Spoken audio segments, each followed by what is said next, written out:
Hey guys, so I'm gonna get back to my normal sort of plein air and painting related videos as soon as my show is done, which will be about, or as soon as my show is delivered, which will be in about a week or maybe a little more, 10 days.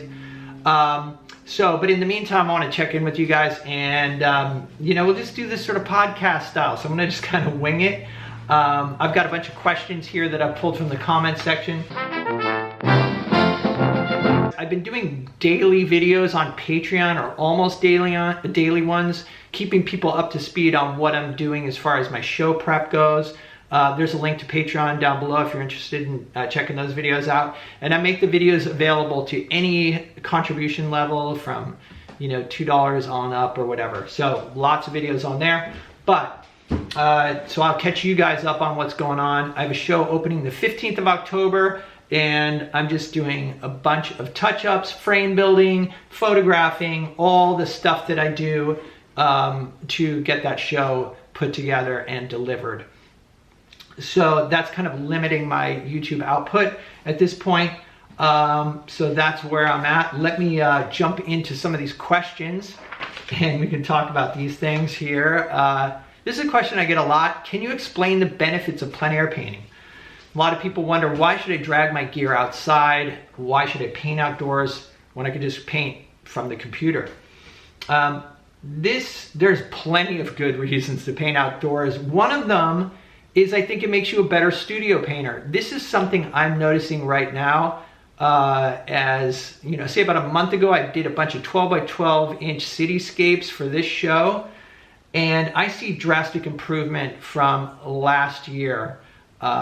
And just in the brushwork, also too in the editing. So what I think plein air painting has done for me is that it has made me better at moving things around or removing things in order to create a solid composition. I'm very comfortable when I'm plein air painting. For a long time when I go plein air painting, I would just paint literally what I saw. But, most of those paintings I wasn't happy with, the final result. And what I started realizing as I analyzed them was it was compositional problems. It's almost impossible to go out and find a perfect composition in nature. You can spend so much time driving around, a lot of wasted time. I think what my approach now with plein air is to see, if I see something in a scene or like when I'm walking around a location trying to decide what to paint, if I see something like the color of the water is intriguing to me, or maybe a rock formation or whatever, or an atmospheric effect or something like that, what I'll try to do is construct a composition that accentuates those features that I want to, that have initially inspired me about the scene. That's something that I've only been doing in the last couple of years, and especially in the last year, just really focusing on trying to lead the eye through the painting, create a really interesting composition, and using the visual elements of a scene as raw material. So I can bring things from different places, or if a lighting effect changes, I can use that. That may give me some ideas of things that I can present or, add to the painting. So I don't do literal paintings of landscapes ever anymore. So that editing process and that creative process of changing a composition or, creating a composition and really focusing on the composition and also how the eye moves through the painting, that is something that I've learned and practiced in plein air, and it's really helped with my cityscapes and my studio work. It's helped a lot. Like, I think my studio work this year is a lot better than it was last year. And I'll be posting a link to see all the work in the show, so you'll be able to see this current work. So that's one reason. I think it makes you better at composing because you start getting more creative about your compositions. The other thing too is I think that plein air painting, for me, the subject matter is always more inspiring. So in other words, if I'm on location and I'm standing in front of a moving ocean, or you know, or I'm whatever I'm painting, if there's, you know, the lighting effect can be really inspiring, way more inspiring than a digital image. And oftentimes what I find myself doing is I feel almost frustrated with, like, in other words, I'll look at my painting and I'll look at the scene and I'm like, wow, I'm just capturing a fraction of the magic that I'm seeing in, say, the color of the water or this or that. But I think what it does is it pushes me, even though there's a frustration of like, wow, there's no way I could capture everything here. It does push me to exaggerate maybe, and to try to find ways of communicating what I'm seeing that there's no way I would do that from a digital image. It's just not as inspiring of a source to work from. Let's see, what else? It's also just great to get out of the studio and be out in the three-dimensional world. I mean, there's a long tradition of painting from life. You're gonna see colors and all kinds of things that you do not, the subtlety in the colors, especially reflected light. You're not gonna see, the reflected light is really hard to see in photographs because it's so delicate. Now, if you do a lot of plein air painting, what ends up happening is you start looking for that, for hints of that in photographs or digital images. You know, some reflected light can be really exaggerated and extreme even in photographs, but it's the subtle stuff that gets lost. And yet I think that can add so much to creating, you know, a luminous effect in your paintings, especially the reflected light, the warms or the cools, whatever. It's, you know, in the shadows. It's seeing the colors in the shadows.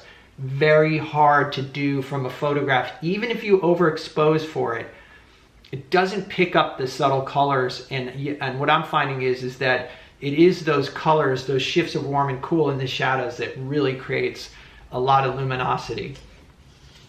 So that's just, you know, the tip of the iceberg as far as the benefits of plein air. Yeah, I just think overall you can tell, like somebody who paints plein air, I think you're going to be a better painter. You really will. It's almost like training with ankle weights, you know, and then, you know, when you're in the studio, it's like taking off the ankle weights and you can run much faster, you know. So that's kind of how I look at it. I just love it though, and I obviously like making plein air videos and stuff too, which I'll be getting back to soon. All right, so moving on, I get a lot of questions about, you know, archival questions. The first one I'll talk about is Alizarin Crimson. People always say, are you, you know, I see you use Alizarin Crimson. Are you nervous about the light fast qualities or lack thereof?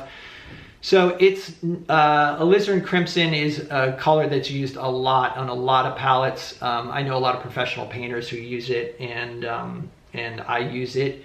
It's not, apparently it's not light fast, totally light fast, or it has a rating of, I think, a 3. Whereas a #1 rating for light fast is like extremely light fast. I have not had any problems. I have paintings that I did 20 years ago. I can't tell the difference. There's been no darkening or anything. What I've heard is Alizarin Crimson in watercolor is not stable at all, or not very, it's, yeah. But in oil painting, it doesn't seem to be a problem for me, really. I mean, maybe when the paintings are 200 years old, I don't know, but I don't know. I just haven't found a replacement that I feel works the same way. There's a lot of painters that will use like materials that are not archival because it allows them to get the effects that they want. That's to me, that's what I go by. Like there are certain canvases, I like Blick Studio. They're inexpensive. They're only like 7 ounce, but the surface allows me to paint in a way that I couldn't on their Premier canvases. So I don't really care. Like it's student grade, but the surface is just a lot, like I said, it's an inspiring surface to work on. Whereas like the professional grade Utrecht panels, or not panels, but canvases, I just feel like I'm fighting them the whole time. So what's the good of that if it's archival, but the painting sucks, right? So, and there's plenty of painters like Nikolai Fashion, and like Jamie Wyeth, and I've said this before, but there's a lot of painters that paint on cardboard. Toulouse-Lautrec, you know, it's like if you can get a certain effect and you can only get it on that support, you know, whatever. And alizarin's the same thing. It's just, to me, it's an irreplaceable color. And that's what's interesting. I ask other pro artists as well that I've talked to, and they're like, no, I just still use alizarin. And they haven't noticed any ill effects either. Okay, the other question about that was, are you worried about the archival quality of painting on acrylic gesso? No, same thing. I've never had a problem painting on it for almost 20 years. Never had a problem with it. Especially if you're painting acrylic, like doing a painting over acrylic gesso that's been put on a panel. There's some argument that, you know, oil paint and acrylic gesso will flex at different rates or something. So like, in other words, if you have a canvas that's got acrylic gesso on it, the canvas, as moisture content in the air changes, will expand and contract. And, you know, and so you're gonna have your oil paint on the surface of the acrylic gesso, and the two of them in theory are gonna be expanding and contracting at different rates, which will cause cracking, etc. I don't know. I've never had a problem with it. So yeah, I don't have a problem with acrylic gesso. And I mostly use acrylic gesso on panels, and there's no expansion and contraction at all. So there's no issue at all as far as I'm concerned, or that I'm aware of. Let's see here. What do you use to sign the back of your paintings? If it's canvas, I'll use a charcoal pencil, and I'll put my name, date, and the title of the painting. And if it's on the back of a panel, which I use whiteboard, so the back will be like a whiteboard surface, I'll just use a Sharpie. And I'll put the same thing on there, like name, title, and year. Somebody else asked, why shouldn't I use hues, H-U-E-S, as opposed to like what do they call it? Like genuine cadmium color with real cadmium, a cadmium hue, or say a cerulean hue. These are inexpensive sort of mixtures to simulate, say, a cadmium or a viridian or something like that, or like a cobalt, you know, like, so in other words, taking an expensive paint or pigment and trying to reproduce it inexpensively. Not all hues are bad. I mean, if you use like cerulean hue, it's actually white mixed with phthalo, which is not a bad thing. In fact, phthalo blue or phthalo green can be really overpowering. So to use like a cerulean hue is a way of kind of mixing some of that phthalo with white, and therefore it makes it more manageable.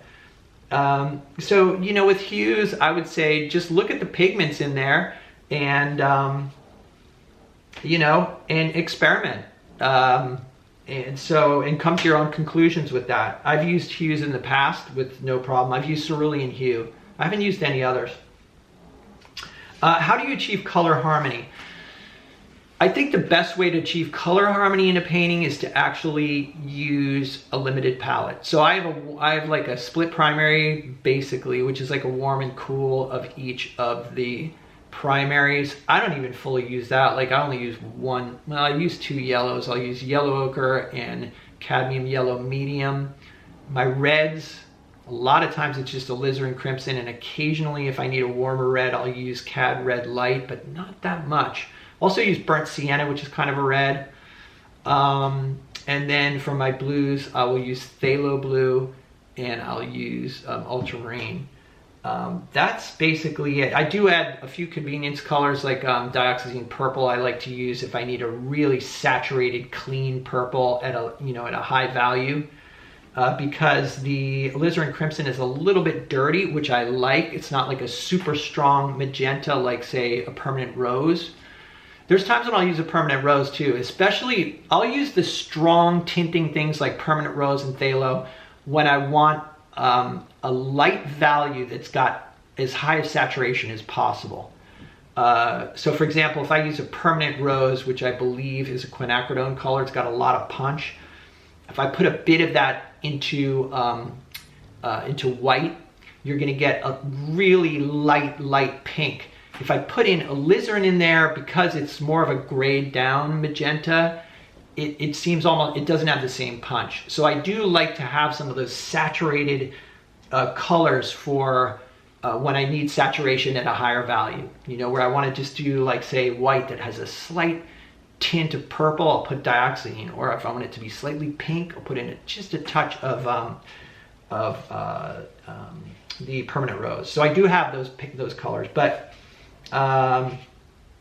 and do I have an orange? Not really. I guess my orange would be burnt sienna, and I'll usually add a little bit of yellow, cadmium yellow to that.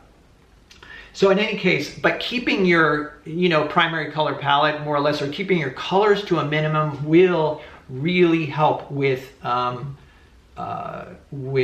your color harmony, because if you're mixing all your colors from scratch, like all your greens and most of all your colors, like it's very rare that I'm using any of these primaries straight out of the tube, unless, like I said, I'm like, yeah, no, I mean, well, I'll tint with them and stuff, but no, it's always a mixture. So the idea is that when you're making your mixtures, you're going to be using a little bit of each of these primaries. Therefore, you've got, in every mixture, there's going to be a bit of all of those.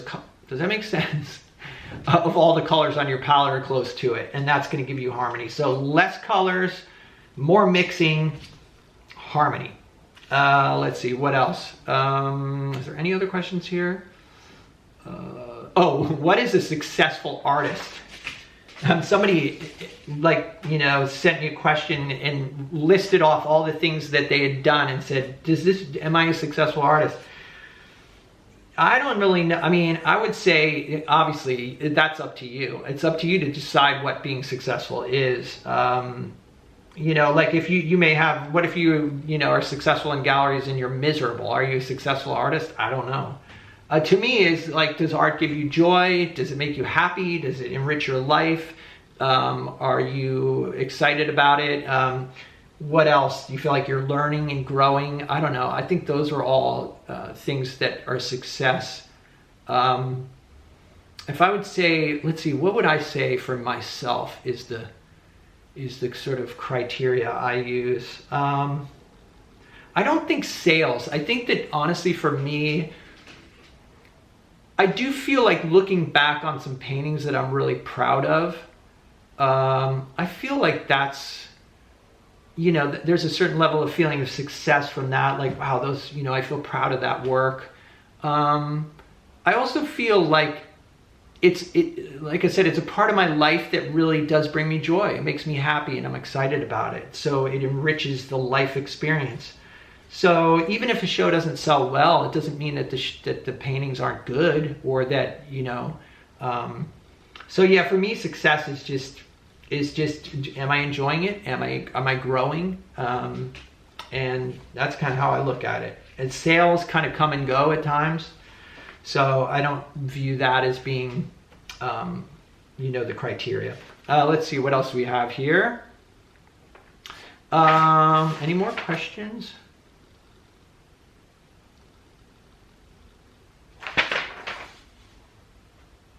Okay, so actually that looks like, all right, that looks like it for the questions. So what else do we got? What else am I going to talk about here? Well, I guess I could talk to you about a little bit about how I feel about prepping for a show. I think the hardest thing for me in prepping for a big show is that I have to take off time from making YouTube videos.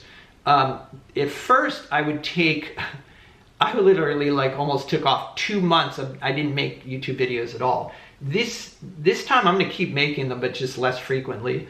I wasn't able to get out and do plein air painting because of smoke and the weather wasn't so good, so that kind of cut into things.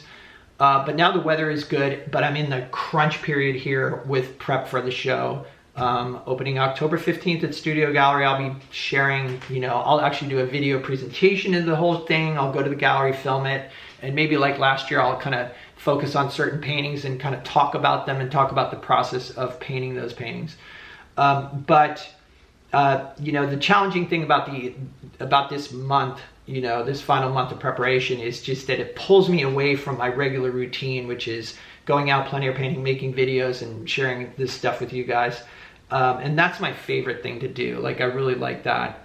I will say that I don't think that I would push myself to finish, these paintings to the level that I do without having a deadline, because it's challenging. And what I try to do is, like, when I paint plein air or even in the studio, I try to take the painting as far as I possibly can on the first go, because coming back and doing the final touch-ups, it can be really difficult, especially and time-consuming. So fortunately, I'm getting better at taking the paintings almost all the way to the end and now, you know, I'm just solving little problems. But, you know, if you're solving little problems on 45 paintings, that's a big job for sure. And it's a very different process from the fun, spontaneous sort of process of actually, like, you know, doing the initial painting, you know, the initial first pass. But what I do feel is, like, every year when I prep for a show, I learn so much about problem solving, so that the next year, like each year I get better at taking the paintings. Like at first I take the paintings 80% and have to solve 20% in the studio before the show. It's getting more and more to the point where it's like 90% or 95%. So most of the paintings now are in the 90%, you know, rate of completion. And it's just a few little details that need solving. As far as how I decide which paintings are going to be in the show, that could be something interesting to share. I used to be sort of influenced by what would possibly sell. Now it's just, would I hang this on my wall? Would I want this in my environment? And then also when I'm doing the finish work to it, when I'm doing finishing touches, I ask myself, would I be happy having this on my wall at this level of finish? And then and if I say yes, I don't go beyond that. Like, I'm not going to overly tidy something up so that maybe it will sell. So I'm always, the decisions I make are, would I be happy living with this painting in my home and feel, you know, happy about having it on my wall? Or is there something that would bother me? That's been a big step for me to kind of like put it into my head that way, instead of like thinking, oh, I need to tidy this up so it'll be, you know, so that it'll do well in the gallery or it'll sell or potentially sell or whatever. Because you can never predict that. I have plenty of paintings that I've sent out to a gallery that are super loose and have almost kind of messy, and they'll sell. It doesn't matter. If it's a good painting, it's a good painting. So there have been plenty of paintings that I've overworked out of insecurity, out of just feeling like, oh, I don't know, it just seems so unfinished. So I think it's a good question to ask yourself, like, are you happy with it? Because I know a lot of people who follow this channel are interested, because there's a lot of YouTube channels out there where people paint tight, and they really take things to an extreme level of finish. I don't like to paint that way personally. I like that looseness. I like that energy in the work. But the question is, where do you draw the line? And then when you're going to show that work, you might get a little bit self-conscious about it and chicken out. You know what I mean? So again, just ask yourself, would you be comfortable with this in your home? And that I found has been a really helpful criteria for me to use. Anyway, I'm going to get back to work. But as usual, thanks for hanging out, guys. If you have any other things you'd like me to talk about in one of these little podcasty type of videos or whatever, I'd be happy to do that. But I'll be getting back to the regular plein air type videos and stuff, and some studio things as well. But more painting, hands-on painting stuff within the next, you know, few weeks or so. So thanks for bearing with me. And like I said, reminder, Patreon, bunch of little videos on there, behind the scenes studio stuff, really helps to support the channel. So if you're interested in that, there's a link in the description.